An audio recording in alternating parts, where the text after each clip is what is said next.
Hello' everyone, কি খবৰ চাগে নিশ্চয় ভাল। আজি মই এটা নতুন পৰিৱেশ দেখুৱাম আপোনালোকক আৰু এতিয়া বৰ্তমান গুজৰাটৰ খেতি পথাৰত কি আছে সেইবিলাক দেখুৱাম। আৰু গুজৰাটৰ খেতিত দিয়া পানীৰ ব্যৱস্থা চাওকচোন, এনেধৰণে কৰা থাকে।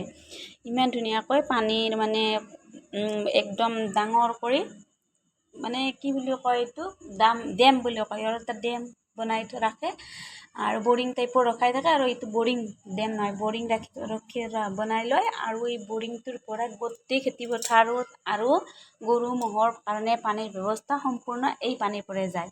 আৰু ধুনীয়াকৈ টাইম লৈ মটৰ চুইচ দি থৈ দিয়ে আৰু সেইখিনি পানী যাই কিনে খেতিৰ সময়ত খেতিত লগাই থৈছে, কি বুলি কয় ফোৱাৰা লগাই থৈ দিছে। আৰু ফোৱাৰাৰে গোটেই খেতি পথাৰত পানী ধুনীয়াকৈ যায়। আৰু গৰু ম'হকো পানী খাব দি থাকিব নালাগে, একেবাৰে সম্পূৰ্ণ ব্যৱস্থা কৰি থৈ আছে, নিজে পানী যায়। সেইখিনি বাৰু মই বেলেগ এটা ভিডিঅ'ত দেখুৱাম। আজি আহক আমাৰ খেতি পথাৰত কি আছে আৰু ইয়াৰ ঘৰবোৰক এদিন দেখুৱাম। তো প্ৰথমতে আহক খেতি পথাৰলৈ যাওঁ।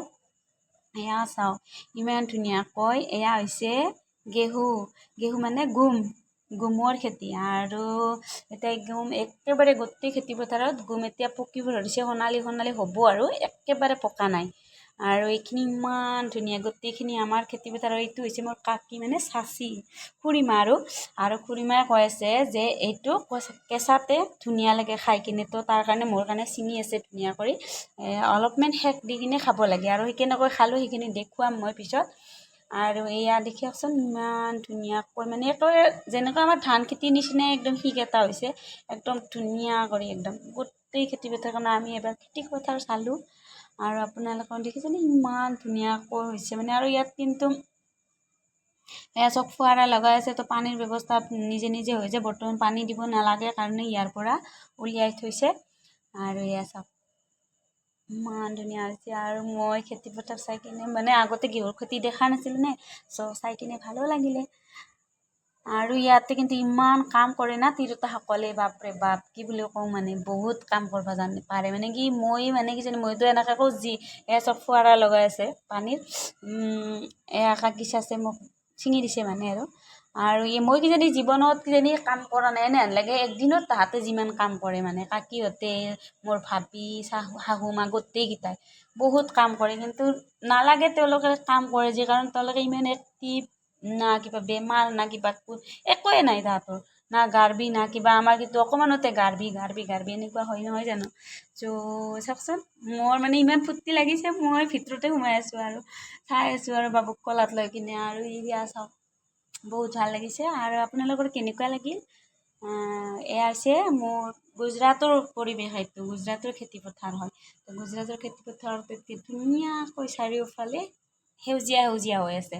আৰু আমাৰ তাত ধান কাটিলে একেবাৰে একো খেতি নকৰে, কিন্তু ইয়াত এনেকুৱা খেতি কৰে, চলিয়ে থাকে। এইটো খেতি উঠিল, একদিনে নালাগে, দ্বিতীয় দিনা বেলেগ এটা খেতি, এইটো উঠালে বেলেগ এটা খেতি, আৰু এটা উঠালে বেলেগ এটা খেতি, এনেকৈ খেতিবিলাক বেলেগে কৰিয়ে থাকে। কি এদিনো মাটিখিনি এনে থাকিব নিদিয়ে, যেনেকৈ বুলি কয় চন পৰি থাকিব নিদিয়ে। যেনেকৈ আমাৰ ধান খেতি হৈ গ'ল, তাৰপিছত আৰু একো কৰিব নাই আৰু কি বহি যাব, কিন্তু এনেকুৱা নহয়। ইয়াতে বহুত ধৰণৰ খেতি কৰে, বাদাম, জিৰা, তাৰপিছত এয়া হৈছে গেহু, বাজৰা, আৰু কপাহৰ খেতিও কৰে মোৰ শাহুহঁতৰ ঘৰত।